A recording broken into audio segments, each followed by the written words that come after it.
GAFA TV, tu canal online, presenta pensamiento crítico, pluralidad de voces, miradas, oídos y verdades desde la cotidianidad, la academia, la política, la economía, la sociedad y la cultura para construir conceptos y propuestas transversales e incluyentes. Sean bienvenidos a Pensamiento Crítico. En Sueños Floristería, contactos al 099-877-9043. Medwin Sistemas, la solución perfecta. Señoras y señores, amigos y amigas, buenas tardes, bienvenidos a Pensamiento Crítico de GAFA TV Ecuador. Esta tarde de jueves 25 de noviembre del 2021, una tarde quiteña y serrana muy fría, con mucha lluvia, pero sin embargo con mucha energía para seguir trabajando y diciendo lo que pensamos. Hoy día vamos a hablar sobre el Día Internacional de la Eliminación de la Violencia en contra de la Mujer, toda vez que en 1999, el 17 de diciembre, la Asamblea General de las Naciones Unidas instituyó el 25 de noviembre como Día de lucha en contra de la violencia contra la mujer del Ecuador y del mundo, en recuerdo a aquel suceso del asesinato de 3 hermanas dominicanas en el 25 de noviembre de 1960. Eso se recuerda de las hermanas Mirabel. Para hablar de este tema he convocado cordialmente a la socióloga Alejandra Delgado. Ella es docente de la Pontificia Universidad Católica del Ecuador y es estudiosa de temas de género. Alejandra, buenas tardes, muchas gracias por aceptar este diálogo. ¿Cómo está usted? Gracias, Fernando, muchísimas gracias por la invitación y realmente complacida de poder dialogar sobre este tema tan importante que nos convoca el día de hoy. Se dice que en lo que va del 2021 en el Ecuador han habido 196 femicidios, que cada 44 horas se comete un femicidio en nuestro país, que lamentablemente el Ecuador está liderando esta situación en América Latina y que alrededor de 6 o 7 mujeres ecuatorianas por una u otra circunstancia han sido abusadas, han sido violentadas en su integridad laboral, física, sexual, psicológica. Para comenzar, Alejandra, vayamos puntualizando cuáles son y cómo se manifiestan esas expresiones de violación del bienestar, de la paz de la mujer ecuatoriana y del mundo. ¿Cómo se manifiesta esa violencia en contra de la mujer, Alejandra? Sí, me parece que es importante tomar en cuenta que el contexto ecuatoriano es plural. Y eso significa que la situación de las mujeres ecuatorianas también debe ser entendido de manera diferenciada y que difícilmente podríamos hablar de violencia, sino que es importante hablar de violencias, porque existen distintas manifestaciones en función de la edad, en función de la territorialidad, en función de los distintos sectores socioeconómicos. Y esto supone entender y partir de eliminar este falso reconocimiento de condiciones de igualdad que tenemos, ¿no? A veces pensamos que los temas de género, que los debates de género deben ser superados, a veces pensamos que las condiciones de igualdad en nuestra sociedad han sido alcanzadas y nada más lejano a aquello. De lo que se trataría más bien es de una negación de los problemas que son profundos y que, como usted bien señala, tienen distintas manifestaciones, desde las más violentas e irreversibles, que son los ataques físicos, las muertes, los femicidios, hasta temas más cotidianos que tienen que ver con invisibilización de las mujeres, con agresión de las niñas y también, ¿por qué no decirlo?, problemas que están relacionados con feminización de hombres que no cumplen necesariamente con los esquemas de lo que se denomina la masculinidad hegemónica. Entonces, es un problema de mujeres, hay que reconocerlo así, pero también es importante entender que existe un problema de feminización que también contribuye a esta marcada violencia que tenemos entre las personas. Alejandra, usted decía que se oculta, se encubre, se tapa la violencia en contra de la mujer.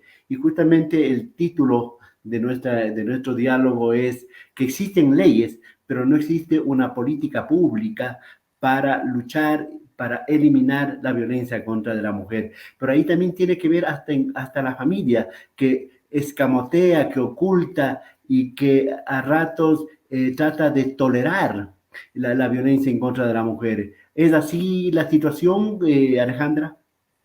Así, como decía, efectivamente hay un elemento central cuando hablamos de violencia contra la mujer, que es lo que se ha denominado la naturalización.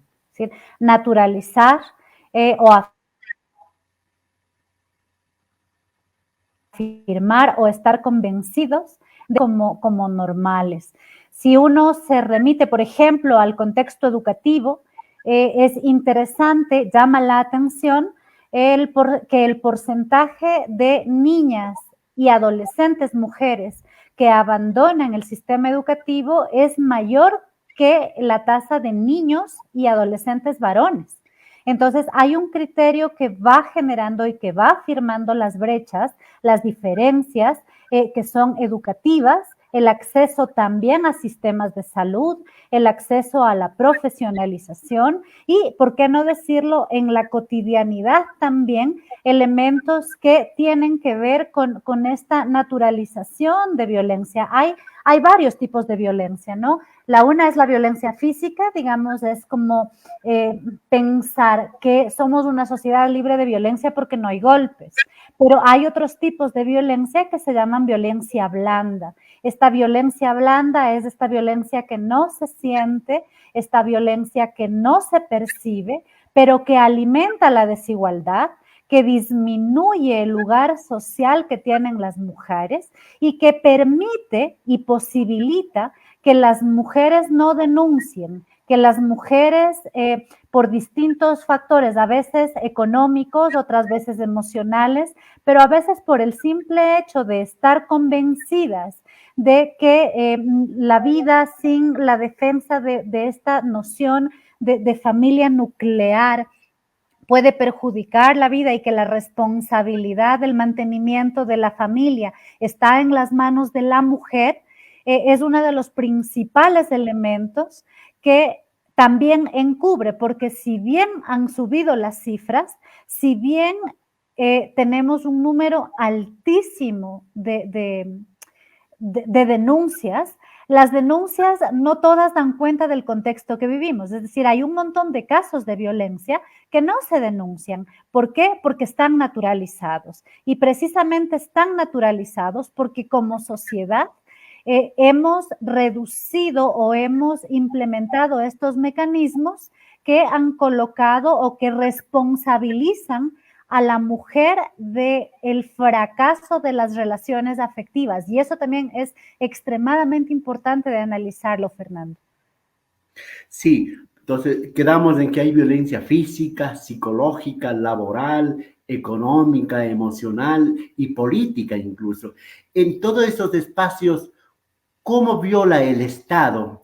¿Cómo viola la sociedad? ¿Cómo viola el sistema los derechos de la mujer, Alejandra? Sí, decía entonces que existe toda una complicidad intersectorial para la violentación de los derechos de las mujeres, que tiene que ver, por un lado, con el no reconocer que existen condiciones de desigualdad.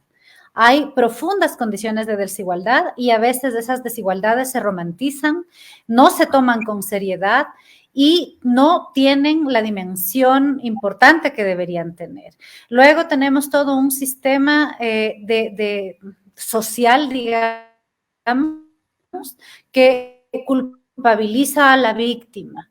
Y esto tiene que ver con todos estos criterios de que las mujeres somos las causantes de nuestra de nuestras propias agresiones. La idea de que las mujeres provocan, la idea de que cómo estaban vestidas, la idea de que cumple una actividad social. Y claro, efectivamente es a la manera como las instituciones que lleva a procesos de impunidad, en la que efectivamente lo que se tiene es, por un lado, un altísimo porcentaje de personas que no denuncian, y también, por otro lado, de aquellas que denuncian, un altísimo porcentaje de procesos de inmunidad, precisamente porque la sociedad como sociedad no es un problema solamente del gobierno, sino que la sociedad tiene una forma de comprensión que culpabiliza a la víctima. Y es importante, como último punto para este análisis, entender que la violencia de género, cuando hablamos de violencia de género y cuando hablamos de violencia contra las mujeres, no estamos hablando de una violencia de hombres contra mujeres, no es verdad. La violencia contra las mujeres también puede ser ejercida por otras mujeres. Y esto es muy importante tomarlo en cuenta porque se trata de comprender que es una problemática que nos confronta como sociedad. Es una problemática de relaciones sociales, no de personas, no de personas buenas contra personas malas, sino de la forma como llevamos a cabo nuestra forma de relacionarnos. Sí, Alejandra, justamente puede haber violencia de la madre contra sus hijas, ¿verdad? Del jefe contra sus empleadas, sus subalternas, de profesores contra estudiantes, contra alumnos, o sea, es de diferente manera que se manifiesta la violencia en contra de la mujer. Como usted decía, Alejandra, no todas se denuncian. Si son altísimos los números de femicidios, altísimas las denuncias que se registran todos los días, pero ¿cuántas serán las que no se denuncian? Muchos por asunto emocional, sentimental, otros dirán por asuntos de amor incluso, otros dirán por el asunto de guardar las apariencias dentro de la sociedad, dentro de la familia, dentro del vecindario. Entonces, ¿cuál es el rol que tiene que jugar, por ejemplo, la ciudadanía, el rol ciudadano, el rol educativo, el rol académico, por ejemplo, para ir enfrentando directamente esta violencia que está volviéndose una especie de pandemia, Alejandra? Sí, ahí me parece que hay varias salidas, ¿no? Y una de las más importantes es empezar a tomar con seriedad el problema. No puede ser posible que como sociedad sigamos romantizando el tema de la violencia, colocándolo como un problema superficial o como un problema menor. El problema del acoso, de la violencia de género, no se reduce al piropeo. Y claro, es lastimoso mirar cómo efectivamente en muchos análisis aparece como un tema que precisamente por a veces la forma como se ha tratado ha perdido como la relevancia. Y esto es una de las cosas que no nos permite como sociedad entender la problemática, entender en qué radica la violencia de género y entender también que la violencia de género tiene que ver con la manera, esto que nosotros los sociólogos llamamos la socialización, es decir, la forma como aprendemos a relacionarnos. Y precisamente por eso es que se requiere de procesos que son articulados y profundos para la violencia. Y la primera forma de aportar al proceso de reducción de la violencia es reconocerla y discutirla y conversarla y dialogarla. Creo yo, me atrevería a decir que somos una sociedad muy poco dispuesta al diálogo. Hemos perdido, si antes no teníamos mucho, hemos perdido también bastante la posibilidad de dialogar, de conversar, de plantear otras alternativas. Y esto es importantísimo para entender también que en las nuevas generaciones las dinámicas relativas a las relaciones de género son distintas y tienen otras formas de cómo nosotros las conocíamos. ¿Qué tanto estamos escuchando a las jóvenes, a los jóvenes en sus problemáticas, en la forma como ellos están enfrentando su vida emocional, su vida sexual, su vida afectiva? Entonces es muy importante, primero, aceptar que existe una problemática y por otro lado también entender que necesitamos una respuesta multisectorial territorial que empieza evidentemente por espacios de diálogo como este. Y la semana pasada hacíamos una entrevista a unas chicas que planteaban un proyecto que decía, hablemos en la mesa. Antes hablábamos en la mesa, ¿verdad? Las familias hablaban en la mesa, se conversaban sus situaciones, sus problemas, sus sueños. Ahora la tecnología también un poquito como que, aparte de aportar para hacer la vida un poco más cómoda, más fácil, también ha incomunicado a la familia, ha incomunicado a los vecinos y no se puede hablar de este tipo de temas, Alejandra. ¿Cómo recuperar esos espacios para que los padres puedan conversar con los hijos, para que la familia pueda conversar? Porque el violador de los derechos de las mujeres está, dice, dentro de la casa, está dentro de la familia, Alejandra. En su mayoría. Sí. Ahí me parece importantísimo, Fernando, señalar que hay bastantes expresiones de los distintos actores, sobre todo en redes, que señalan que antes las relaciones afectivas eran mejores, ¿no? Y que, claro, ahora en los últimos tiempos se ha deteriorado. Y ahí yo creo que es importante analizar que efectivamente, digamos, cómo en el transcurso del tiempo las opciones de las mujeres y también de los hombres han ido cambiando, ¿no? O sea, está la posibilidad de enfrentar una relación no necesariamente abusiva, sino la posibilidad de que tanto el hombre como la mujer decidan dar por terminada una relación, ¿sí? Eso en el transcurso del tiempo se ha identificado como una erosión, ¿no? Porque uno pone a veces como ideal los abuelos que han pasado 50, 60, 65 años juntos y ahora dice uno los matrimonios no duran tanto. Entonces, claro, habría que pensar que ese análisis está atravesado también por qué posibilidades las sociedades daban para que las personas puedan enfrentar procesos conflictivos de afectividad. Ahora, por otro lado, efectivamente la tecnología nos pone de cara a nuevas conflictividades. Y la tecnología no solamente tiene que ver con este espacio en el que las familias están juntas, pero cada uno chatea por su lado, sino también la información que llega a través de las redes sociales.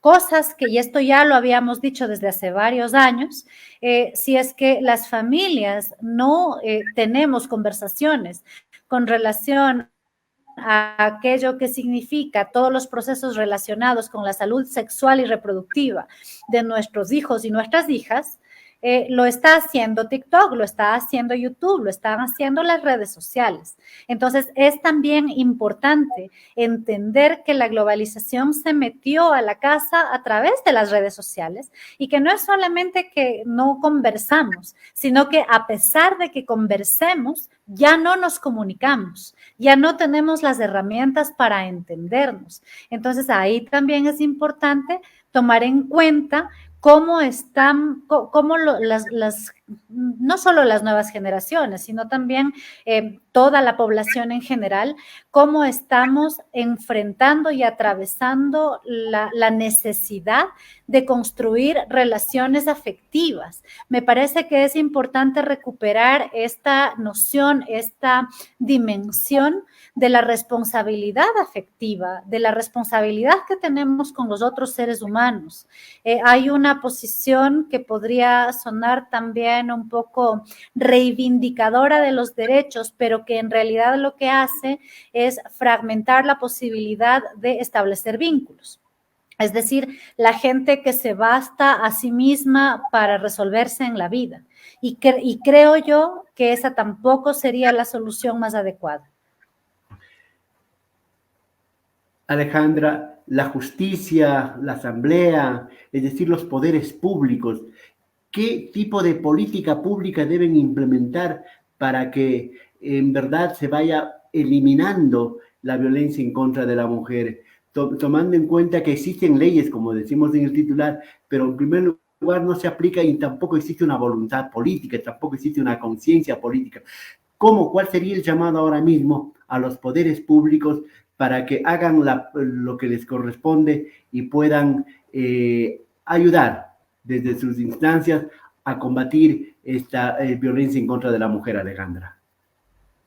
Sí, me parece que es importante reconocer que la implementación de las leyes requiere también de la incorporación de enfoques para los operadores de justicia, ¿no? Es decir, tenemos leyes que favorecen a la protección de derechos, pero quienes están encargados de la protección de derechos no comprenden lo que son los derechos. Y entonces las instituciones necesitan comprender cuál es la problemática, necesitan saber cuáles son las temáticas relacionadas. Necesitamos fiscales sensibles al tema de género, necesitamos policías sensibles al tema de género. Sabemos que hay juzgados especializados en las temáticas particulares, pero es importantísimo tener en cuenta que no necesariamente los procesos que llegan a ser denunciados cumplen con todo este requerimiento de ser comprendidos realmente con enfoque de género, ¿no? La otra cuestión importante es tener mecanismos de exigibilidad, es decir, que puedan alcanzar el reconocimiento, la restitución y la reparación de las víctimas. Hemos asistido dolorosamente a varios casos en los que no se tiene todavía una respuesta, madres que no saben qué ha pasado con sus hijas, que no tienen una respuesta ni estatal ni de ningún lado.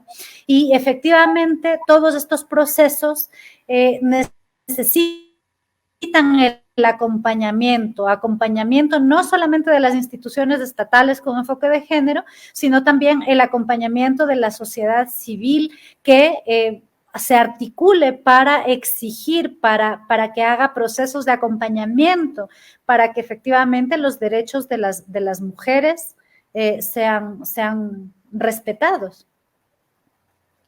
Alejandra, vamos terminando este diálogo.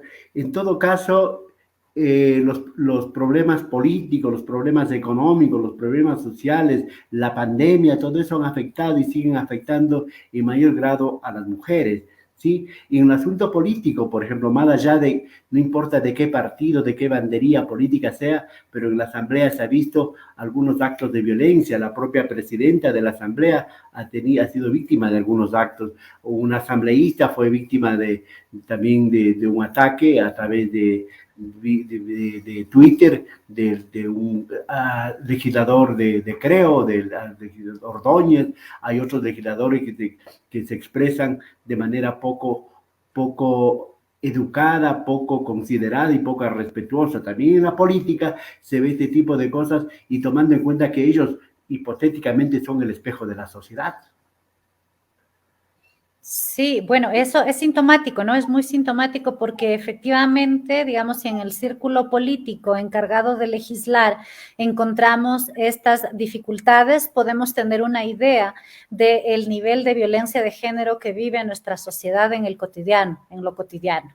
Y entonces ahí, precisamente por eso es importante entender que la violencia de género es ejercida de múltiples maneras, que no únicamente es física, que empieza también por el reconocimiento, por la violencia que se ejerce con la disminución de las mujeres, negarles la palabra, negarles la voz, y con respecto también a los últimos acontecimientos que el mundo entero ha atravesado, no solamente nuestro país, sino el mundo entero. La situación económica de nuestro país, la presión económica, sobre todo de las familias más empobrecidas, ha hecho que sobre las mujeres reposen muchísimas más responsabilidades que tienen que ver con el ámbito profesional y también con el ámbito doméstico. Entonces, la precarización de la sociedad, el desgaste y el deterioro de las condiciones de vida también son factores que juegan en la exacerbación de estas relaciones conflictivas que generan en violencia de género. Muchísimas gracias a la socióloga Alejandra Delgado, docente de la Universidad Católica del Ecuador, por haber comparecido este día para reflexionar, para pensar sobre lo que está pasando con las mujeres en Ecuador y en el mundo, y con la sociedad en general, con estos actos y manifestaciones de violencia. Alejandra, muchísimas gracias. Muy buenas tardes.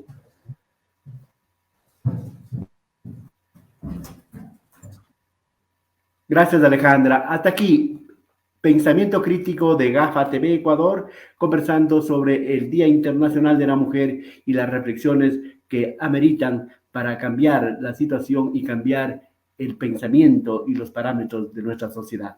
Volvemos mañana. Hasta pronto.